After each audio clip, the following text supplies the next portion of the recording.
पेट पोषिबा पई शिक्षा ताहले आश्रम रे रहुथिबा ब्रह्मचारी माने भिक्षावृत्ति काहेकि करूचंती भिक्षावृत्ति करी जहाँ से माने पाउचंती आणुचंती ग्रहण करूचंती ताहा कौन सेमानंकर पेट पोषिबा ठारू अधिक नुहे तो भिक्षावृत्ति काहेकि सत्यकाम जावाड़ छोट पिलाटी ए प्रश्न तांको बारंबार आंदोलित करिथिला।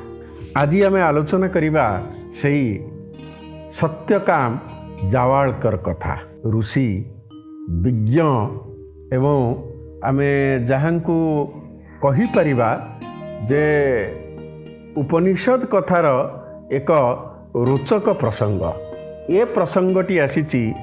छांदोग्य उपनिषदरु ब्रह्मवादी सत्यकामकर कथा पाखापाखि 3000-4000 वर्ष तलर कथा